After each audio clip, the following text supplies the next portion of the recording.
किसी समीकरण अथवा सूत्र की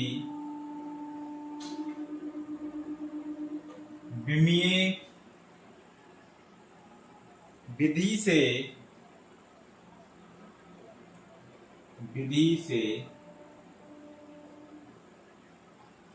सत्यता की जांच करना।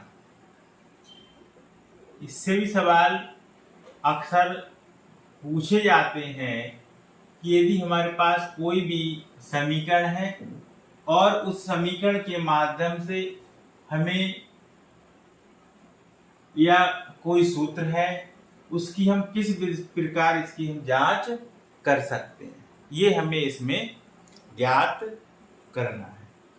जैसा कि हम जानते हैं, हमने आपको बताया था, इसमें हम करेंगे क्या, इसमें हमें ये करना है कि दोनों पक्षों की जो विमाएं हैं वो समान होनी चाहिए।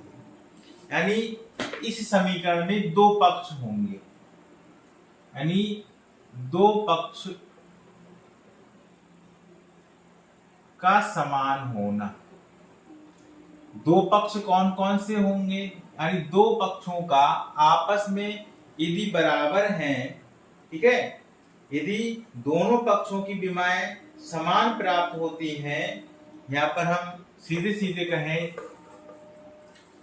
ठीक है, कि यदि दोनों पक्षों की विमाएं, यदि हमें क्या होगा इसमें, यदि हमें दोनों पक्षों की विमाएं, यानी यदि हमें क्या हो, दोनों अक्षों की विमा, यानी दोनों पक्षों की विमाएं कैसी हो, समान प्राप्त होती हो। दोनों पक्षों की विमाएं समान प्राप्त होती हैं या होती है, ठीक है, होती है, तो वह समीकरण या सूत्र सत्य होगा। तो वह समीकरण या सूत्र सत्य होगा, अन्यथा क्या हो जाएगा, असत्य हो जाएगा। और इसमें हमने आपको बताया, हमें करना किसकी पहचान है, सत्यता की, कि ये समीकरण, जैसे हमारे पास कोई समीकरण माने हमें दिया है b बराबर u प्लस at, कोई सूत्र हमें दिया है f बराबर ma, कोई सूत्र हमें दिया है t बराबर 2 pi under root l upon g, ठीक है।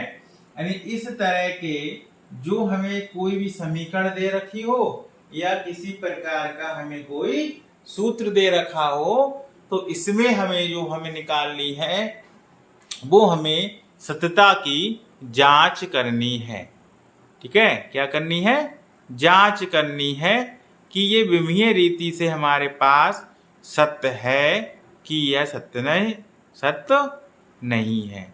इस प्रकार इसकी हमें क्या करना है, जांच करनी है। बात समझ में आ गई, इतनी बात क्लियर हुई, ठीक है। अब देखिए कैसे करेंगे।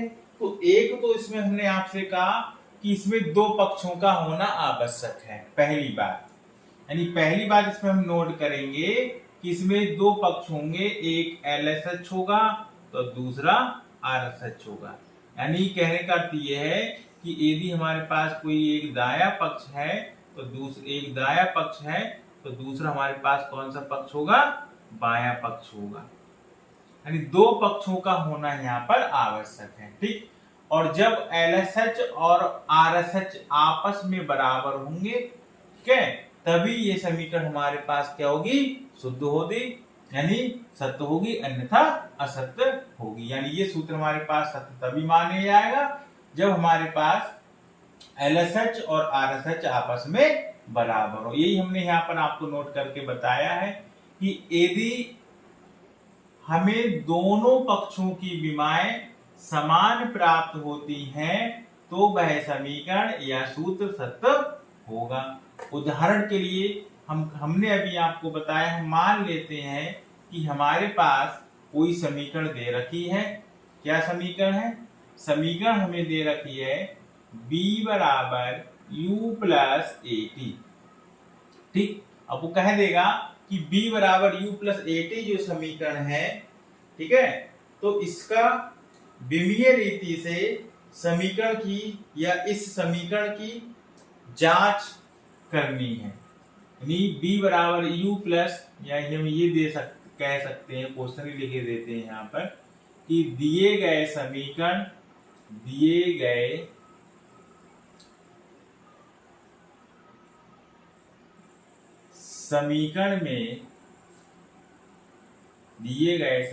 में समीकरण b बराबर u प्लस ए टी में सत्यता की जांच कीजिए। ठीक, ये हमें निकालना है। तो सत्यता की जांच के लिए हम क्या करेंगे, यानी LSH और दूसरा पक्ष हमारे पास होगा RSH, यानी दाया पक्ष और बाया पक्ष हम दोनों आपस में लेंगे। हमारे पास LSH इधर जो है ये है B, यानी, और हमारे पास जो RSH इधर है ये हमारे पास U प्लस ए टी। इसका अर्थ ये हुआ कि जो B है ये वेग है, U है प्रारंभिक वेग है, D अंतिम वेग है, A त्वरण है और T समय है। यानी इस वेग की विमा, यानी ये हमारे पास जो ये वेग है, इस वेग की विमा, यानी वेग की विमा बराबर होनी चाहिए U प्लस ए टी की विमा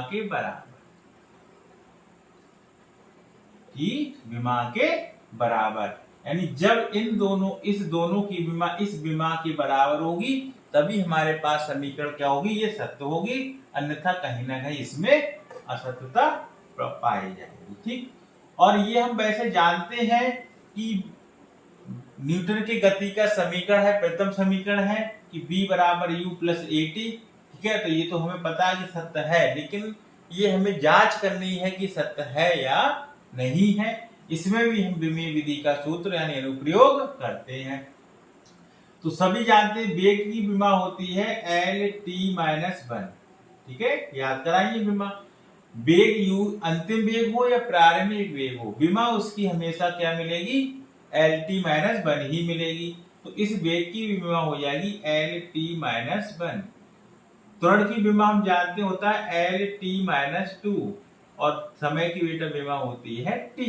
यदि इसको हम यहाँ पर सॉल्व करें तो हमारे पास आएगा L-T-1 बराबर होगा L-T-1 प्लस, देखो ये T L-T, ये बेटा T है -2 और इस पर प्लस कितना है, इस पर हम मान सकते हैं प्लस का 1, तो 2 में से 1 घटाओगे तो माइनस का 1 बचेगी। अब देखो इसको हम ऐसे भी लिख सकते हैं 2L-T1। ठीक, और L-T1 हमें आंकिक मान से कोई मतलब नहीं है, हमें केवल और केवल विमा देखनी है। तो देखो LSH की जो विमा है, विमीय सूत्र है, वो RSH के विमीय सूत्र के बराबर है। ठीक है, तो इसके हम अर्थ ये है कि हमारे पास जो दी गई समीकरण है, क्या है, दी गई समीकरण क्या है, सत्य है। ठीक, दूसरा उदाहरण लेते हैं, संभवतः ये नोट कर लिया होगा आपने। ठीक है, इसको रफ करते हैं। अगला समीकरण हम सूत्र से ले लेते हैं। सूत्र वहां पर सूत्र क्या है, तो यहाँ पर अगला क्वेश्चन लेते हैं, यानी दिए गए सूत्र F बराबर ma की, दिए गए सूत्र F बराबर ma की या ma में सत्यता की